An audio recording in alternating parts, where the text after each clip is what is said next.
Hey, everybody, and welcome to another episode of the TradFi to DeFi podcast. My name is Tyler Sherwin, and I'm joined by my co-host, John Tejan. And together we are super excited to bring you our next guest. In fact, to say that I'm excited, John, would be probably an understatement. We are bringing to you guys one of my favorite community members. I mean, I have a ton of favorite community members in TradFi to DeFi, but Ray is up there near the top. So I'd like to introduce everybody to Ray Buckton, who is the co-founder of EcoCredit, today to join us on the podcast. Welcome, Ray. Thank you so much, Tyler and John, for having me. I'm super excited. TradFi to DeFi is a community that holds a very near and dear place in my heart. So super excited to jump right in, talk about anything and everything, what I'm working on, what you guys are working on, and just how we can make some magic happen. Dude, we're always making magic with you, Ray. There's some really cool synergies that you have brought to the group, and we're just really excited about a lot of your contributions. And we've been watching your career with great interest, as one of my favorite quotes in Star Wars, Emperor Palpatine says to Anakin, and I'm pretty sure your destiny is a lot more positive than maybe Darth Vader's was. So just to get us started, tell us what got you into crypto in this first place, right? What are you doing here? Yeah, absolutely. Well, my primary role is working in the written word. So, of course, I have some nice notes on my other screen here. What got me into crypto? Well, I graduated from Appalachian State University here in North Carolina in 2014. And I was just green, fresh out of college, ready to go. Sun is shining, birds are chirping, everything's looking great, and the financial system's as healthy as ever. 2008's a bump in the road. And I contact an old friend of mine to get lunch. We get up. He says, "Hey, have you heard about this thing called Bitcoin?" I said, "No, I haven't." So he kind of red-pilled me on Bitcoin. And as with many people, down the rabbit hole I go, learning about the global financial system, how everything kind of fits together to that end. And my major was actually history and political philosophy. So as you could imagine, I kind of broke open this geode of things you never learned in school, right? So I eschew the traditional financial system, close my bank account, and go and live in the woods. That's not what happened at all. Really, I just start going down the rabbit hole, reading what I can, learning what I can. This is 2014, so not too much information, just things are starting to bubble to the surface. And it's just an incredibly exciting journey. As now it's called stacking sats. Who knew that's what I was doing at the time? Win some, lose some. I'm not a Bitcoin multi-millionaire, anything of the sort, because sometimes you put them on centralized exchanges, and that centralized exchange owner runs off to China. Looking at you, Cripsy. But these sorts of things happen. You learn along the way. So it was an incredibly interesting and enjoyable and fantastic journey that I'm still very much on, and super excited to get other people down that rabbit hole as well. Now it's a bit more easy to navigate and a little bit less cumbersome now that we have wonderful individuals like you and John here putting out information to the wider audiences and communities. But that's just the long short of my journey there, minus a lot of speed bumps, hiccups, and wonderful things along the way. Yeah, that's an interesting story, and one I hear over and over, especially somebody from a political science background, and what crypto actually represents as a tool, as a moving force in society, and that it's.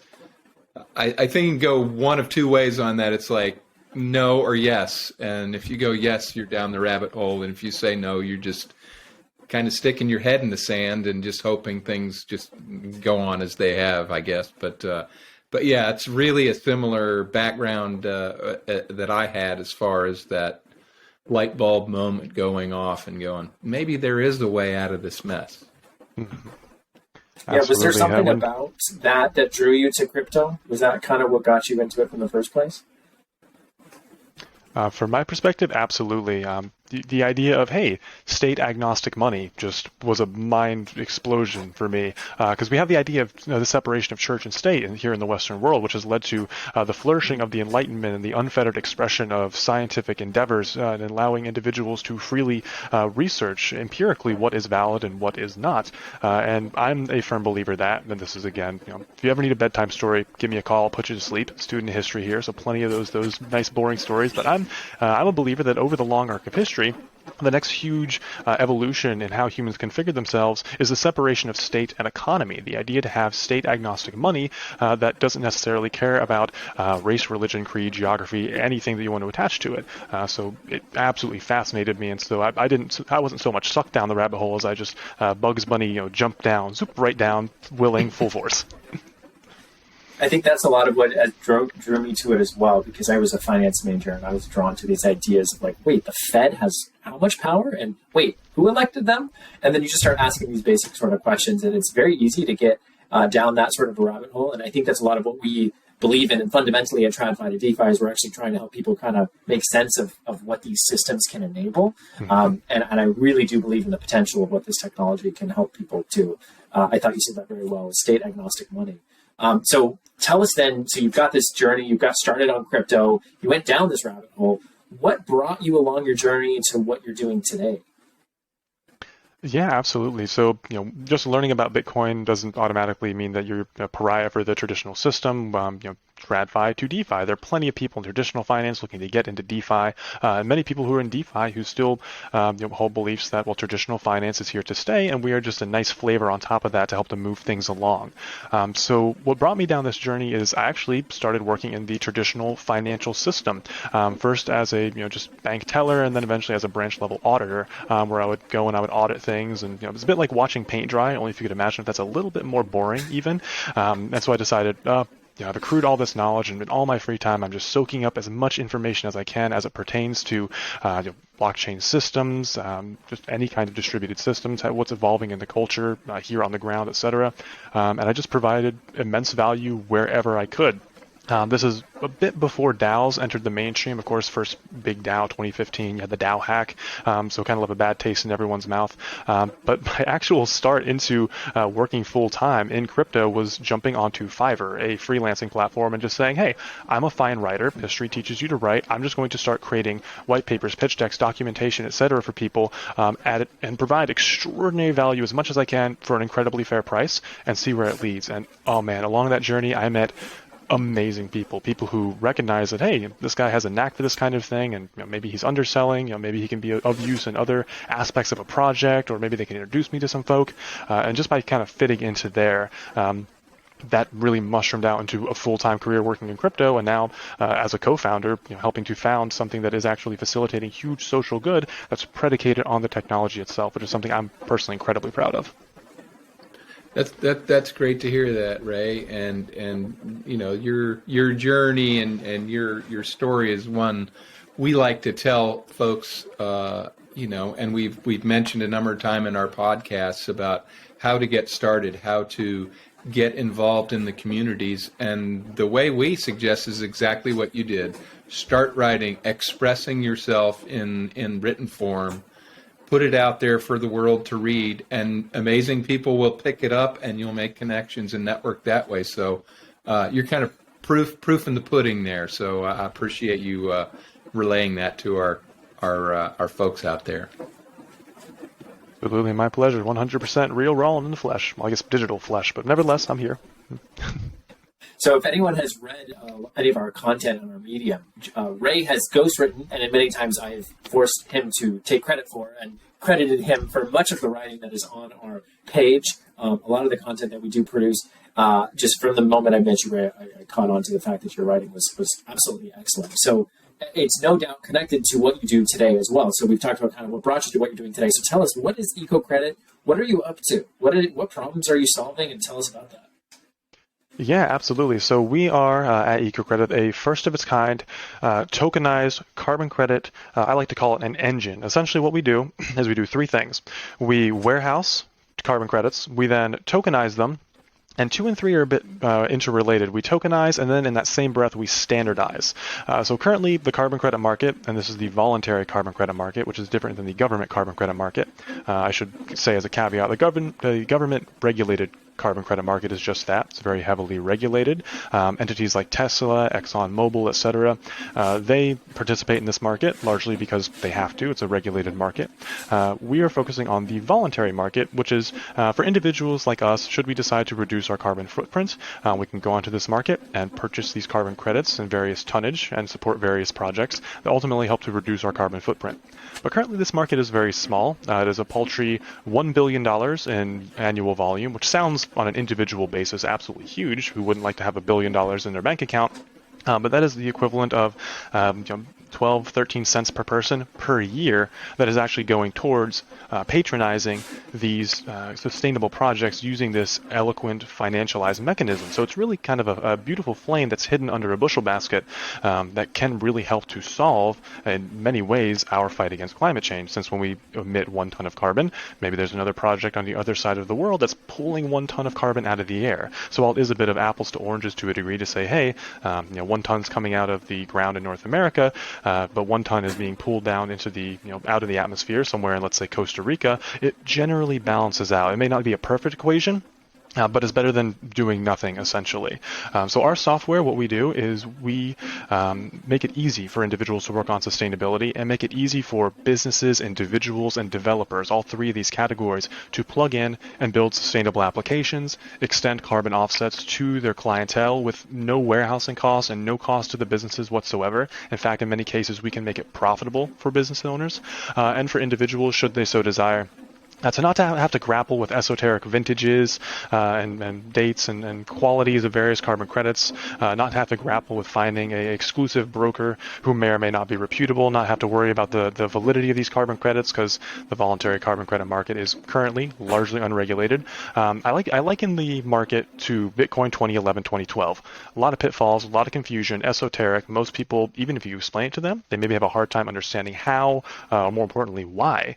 So with that in mind, what we're doing is we are steamrolling these barriers to entry, creating this beautiful on-ramp, and to continue with that analogy, we are striving to be basically the Coinbase of carbon credits, make it easy, fun, accessible, and just mutually intelligible for everyone all around the world. Well, that's great, Ray, and I've been following along closely what you're doing, and I find it fascinating. And one thing I'd like to hear from you, and I'm sure the audience would like to know, that behind the scenes of what you do, there's a mountain of work. And a lot of sausage making. It's not easy. There's a lot of bumps in the roads. It can probably be really frustrating. So if you could just relate a little bit, maybe a story or an instance where somebody who doesn't know what goes on behind the scenes might be surprised actually to hear. Yeah, absolutely. A number of stories. Where to start? Perhaps the biggest interesting hiccup we've had is that we are, as a company based in blockchain, we deal in, I liken it to the physical world that everyone knows, and then almost like the spirit world, which is crypto, right? So having undertaken an IDO for EcoCredit, we first ended up with a bunch of crypto. We approached our broker. We said, hey, great news, we're ready to rock and roll, we're ready for some carbon credits. He says, fantastic, we take sterling, dollars, Tide, bot, whatever fiat currency you have. We said, wonderful, how about crypto? No dice. So we're paving some inroads there. As well, in the carbon credit market, you have what I just mentioned was known as vintages. Now, just like a fine wine, and just like you have a vintage for a wine, imagine a vineyard in Argentina, so we have a country, from a specific vineyard, we'll say Rio de la Plata vineyard in Buenos Aires province, boom, there we have our vineyard, and it was made in 2013. So we have our country, we have our vineyard, we have our year.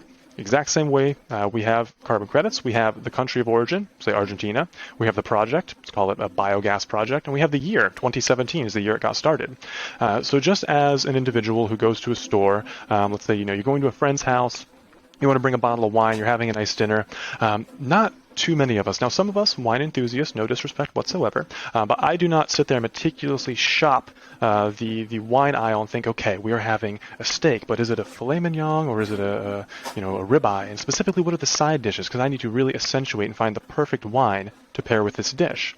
That's how the carbon credit market, the voluntary carbon credit market, again, functions currently. When you go to a broker, you say, hey, I want to buy a carbon credit. They say, fantastic. Here's the list. Choose your favorite. They say, well, what are these? How does this work? Oh, well, fantastic. We either sell courses to educate you in that, or you can maybe pick one at random, but that doesn't really engender a lot of confidence if you're just kind of throwing darts at a board and hoping you're funding your project of choice.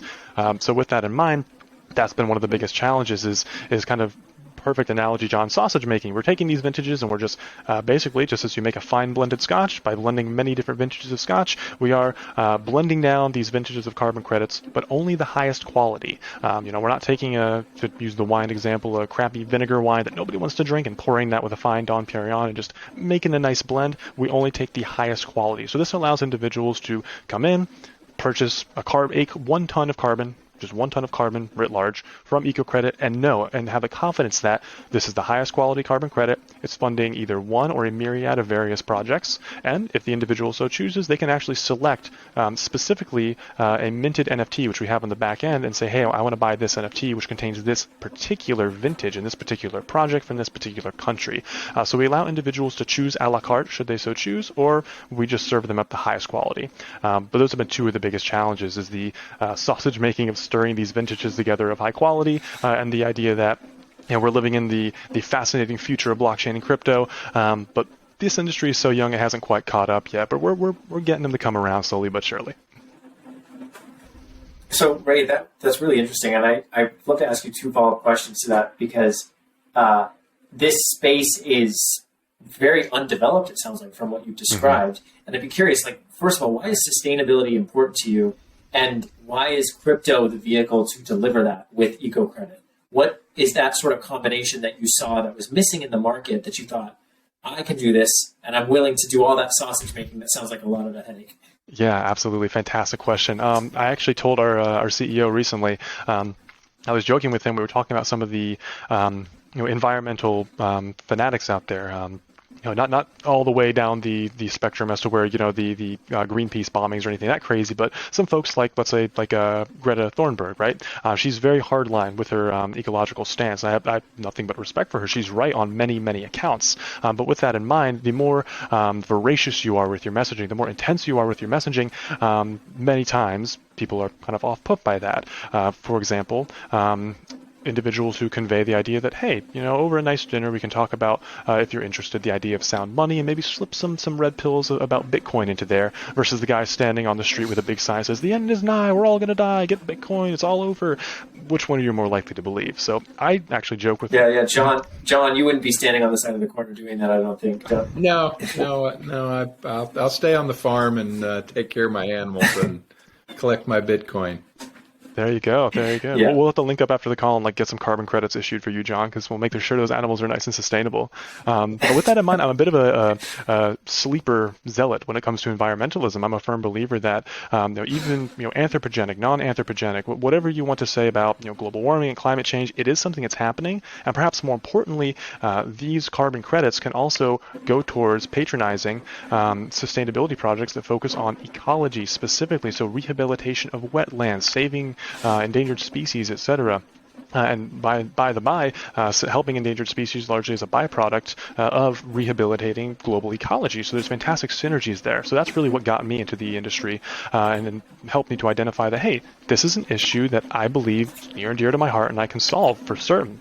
And why crypto? Why blockchain? Which is a fantastic question. Having dealt in the traditional financial industry, and just before I jumped in full time, I was into DeFi and crypto. I was thinking, hey, maybe I'll go for what's called my series exams here in the States, basically, in order to be a licensed broker. And I realized, God, this is so. Yes, I've taken those tests. God bless you. I did the SIE, but I did not sit for any of the series. I thought it was a bit too much. Yeah. And looking into the carbon market. Voluntary carbon market, I quickly realized, oh my goodness, they are a legacy financial system. They have often 4 to 5 days, so T4, T5 settlement times where, hey, I want a carbon credit. It's a Tuesday, fantastic, you'll have it next Monday. Thanks, great doing business with you. I'm sitting around hanging out for 6 days before I actually take custody of my carbon credit. And in the same vein, to access the wholesale market, there's huge barriers to entry. To get that wholesale pricing, which everybody wants, you get a nice discount there. Often the barriers to entry are $30, $40, $50, sometimes $60,000 in order to get that preferred pricing.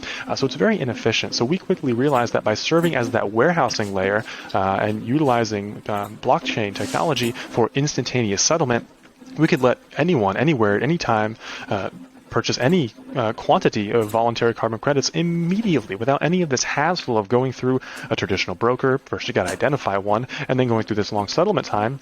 And poor you only wanted to buy $500, even $5,000 worth. You don't get to access the wholesale market. So we are able to, as I mentioned, just steamroll through those barriers to entry by serving as almost like an electronic blockchain-based broker in a way.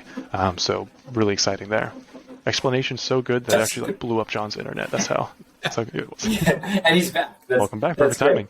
Yeah, out on the farm here, our connectivity sometimes suffers, but I'm back. But hope I didn't miss too much. So, no, not too much. And Ray, you brought up some really interesting points there about how crypto can be used to help improve the efficiency of these markets that are lacking efficiency significantly. And I think you're genuinely changing the narrative on crypto relating to the environment and how that's related. Maybe you could talk about that a little bit and tell us about what you're doing to help kind of change this idea that, every time I mint an NFT, I'm destroying the ozone. Or every time I mine Bitcoin, I'm killing a bunch of trees. This is interesting. You're offering people an ability to, if they are concerned about that sort of thing, offset their usage, but you can also offset just about any other type of usage as well, not just crypto.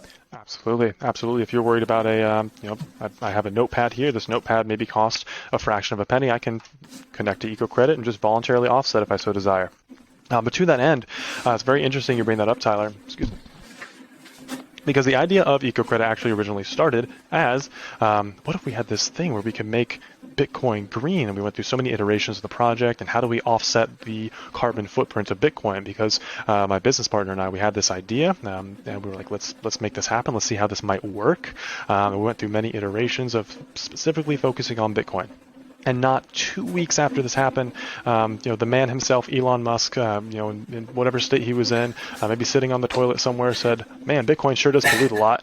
And boom, Bitcoin Mining Council arose out of that, and all of a sudden the world was focused on how dirty Bitcoin actually is. But with that in mind, absolutely, to drop a little bit of sneaky alpha here, specifically for the TradFi to DeFi podcast, we are in talks with one exchange that I cannot currently mention, but suffice to say, we are very excited to say, hey, what if we could, at a given point in time, algorithmically calculate for the mining difficulty per block, the total hash rate on the network, and say this is around, roughly, of course, because everything starts with a relatively rough calculation, then we work down to the nitty-gritty grains of sand, how much energy it took to mine a given Bitcoin. And now you can purchase EcoCredit, not EcoCredit token specifically, that's the unit of account, but Eco carbon credits, and offset that exact amount of carbon footprint for your Bitcoin. Voila. Now any fund manager anywhere in the world that wants to have an allocation to Bitcoin but doesn't want to forego their ESG commitments, now they can have sustainable Bitcoin. So that's just one application that's possible with the EcoCredit tokenized carbon credit engine, as I like to call it. Bit of a mouthful, but it's just the verbiage I found that encapsulates it so well. It's a ton of potential. Absolutely. The market is going to be huge for that. These are very popular topics and very important things that people are thinking about today. So it's really exciting that you're thinking that through. So I imagine somebody who's hearing all of this is like really excited about what you're describing, but they're maybe earlier in their journey than you are, and maybe they think that this is really hard to get into. I'd be curious what your advice might be for somebody who's on their own journey from TradFi to DeFi. Absolutely. Like I mentioned, I have my notes over here, and that was my favorite concept in question that was poised. So first off, speaking to the audience here, you can do it. I was sitting at a bank as an auditor. Literally, I'd rather be watching paint dry or watching ants carry food to their little ant hills. And I'm thinking, what can I do in my free time? Any downtime I had, I was honing my Fiverr profile or poking and prodding. And the first thing is provide deep value.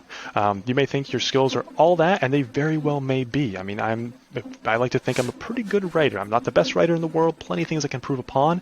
People I speak to said do a great job. But with that in mind, find a skill and charge for it, whether it be writing or graphic design or content creation or NFT. Even if you're great at graphic arts, you can make NFT art for folk. Anything and everything can be applicable to this industry in some way, shape, or form. When you think sustainability, oftentimes people think windmills, and lo and behold, we found a way to intersect that with crypto. So what I did is I didn't know what price to charge. I looked up, white papers. How much are people charging for white papers? Found what they were charging, undercut it by 25%. Could I have charged more? Yes, but there was no proof. As John said, proof in the pudding. I was not yet pudding nor proof. I was simply just there trying to make words. And of course, got a few clients and slowly begin to snowball. Lo and behold, here we are today. So providing that deep value is the number one way to just get your foot in the door. And above all, just meet great people. And fantastically, you don't even have to just do it for capital. You can join TradFi to DeFi. You can jump right in. You can start talking to great people, and they're more than happy to help you. Just simply because we've been through this journey, and it is our sacred duty to help other people who want to be a part of this amazing technological financial revolution, be a part of this amazing technological financial revolution. It's what we're here for. Also, join a DAO. If you're not sure how to contribute, you're like, TradFi to DeFi is really cool. We can point you in the right direction, but you're still hungry for more. You really want that virality, that community. Find a DAO. These things are awesome. They need people who are community organizers, basically like herding cats. It's not my area of expertise, so bless anyone who is a community organizer. You have amazing talent, because I do not have that skill set. They need writers, they need artists, they need people who have sultry voices to just read things out. They need everybody. So no matter what your skill set may be, and perhaps you may surprise yourself and find skills you didn't even know you had, these DAOs are looking for talent, and they're free to join, and you can provide that deep value right then and there. Also, start writing. Tyler hit the nail on the head. Put pen to paper. You may think, I haven't written since middle school. I don't know what to do. I hated writing. It was my least favorite subject. Just getting your thoughts onto paper can really help you to formulate your own plan, get an idea as to what direction you want to take. And now, something that's very important. Meat space, as they call it, the physical world. I deal with this because of carbon credits. We're planting trees, we're remediating wetlands, and of course we're testing at the blockchain. But it all starts here in the physical world. Attend a local crypto meetup or Bitcoin meetup. You can find these. They're in local cities. They're around. And what's great is if you haven't found one, if you're like, the nearest one's 150 miles away, and that's a heck of a commute after work. I got to get the kids to bed, etc. I'm a father. I know how it is. Start a local crypto meetup. Maybe nobody attends. Maybe nobody attends for the first 3, 5, 10 times, but consistency is key. And that's the biggest thing. If you are hungry and willing to learn, people want to learn with you. Some of you may have seen the video of the one guy. He's just dancing. He's out there just jamming on his own, and he's doing this for like 4 minutes on his own. And then one guy comes up, starts dancing with him. It takes not 15 seconds for there to be 10, then 20, then 1,000 people jamming with this one guy. So the hardest thing is not always being that first person per se, but sometimes being the second person. But that second person is not going to leave because they're that proof. And then more people are going to come and flood around you. So you can be the start of something great. You can join something great. You don't even have to leave your house to do it. The options are endless. But the most important thing is taking that first step. And that can be intimidating and it can be challenging. And if it is intimidating and challenging and you're not sure where to go, doors wide open. Again, TradFi to DeFi, here to help. Happy to answer any of your questions. That's great. That's great, Ray. We love to hear that, and we try to get that message across to everybody. And as I say, as the elder statesman of the group, in history, and I'm only speaking of my history. I can't speak before then. The barriers to entry are so low to what is potentially the hottest industry going in the next couple decades. And it's amazing that the barrier entry, you don't need a college degree. If you didn't do really good writing in Miss Watson's class back in the 6th grade, polish it up a little bit, communication skills is where it's at. And I really, really like the path you've taken, and one we suggest to a lot of people. Very much appreciated, absolutely. And it's just, these are words that ring true. They come from the heart. I said I have my notes. These are just 225 words of just rough outline, kind of keep me on track. I like to bob and weave when I explain things, but absolutely, communication is key. Hit the nail on the head there, John. So I'll highlight the 5 points that Ray gave us. Number 1, provide value. Number 2, join TradFi to DeFi. Number 3, join a DAO. Number 4, write. And number 5, don't neglect the meat space. These are great takeaways for anybody who's considering joining TradFi to DeFi. So one last question for you, Ray. How has TradFi to DeFi maybe helped you in some of your journey? We can't take a lot of credit for the amazing work that you do, but we're pretty excited to have somebody like you in our group. We just love to know, what is it that special that drew you to us and wanting to do something? Yeah, absolutely. And I know we're coming up on close here, but I just want to give a very 30-second explanation of my journey to TradFi to DeFi. My dear friend Bradley, he sent me a list and says, hey, here's a cool list of comments, a lot of alpha here. scrolling down, happened to see a link, says, hey, I'm getting together. Some guy named Tyler had a post. I'm just getting together a group of people, just looking for like-minded folk. I was the 14th person to join TradFi to DeFi, just scrolling around looking for that alpha. And it's been just such a blessing to me. And the reason being is because there's such a diverse group of people here. There's such a diverse pool of talent to where I'm not a hedge fund manager. I wouldn't know where to start. But if I need to ask someone who's a hedge fund manager their opinion on something or what a day in the life is like, I can do so. And this is the only community, not one of the few that I've found, literally the only community I have found on my journey. Started in 2014, folks. Cancels out the noise. There's always some tilt. There's always some ETH maxi, this maxi, that maxi, this good, this bad. It's so hard to find a community, and I've tried to build my own in the past, trust me, where it is just focused on education and incubation of not a certain project or a certain belief, but an incubation of people, just period. So that's what it means to me, and it's been just a life-changing experience. Can't recommend it enough. My heart is wonderful to hear, Ray. John, I'm pretty proud to hear that kind of feedback. And Ray, this has been just an absolute delight. Like I said, we'll definitely do this again.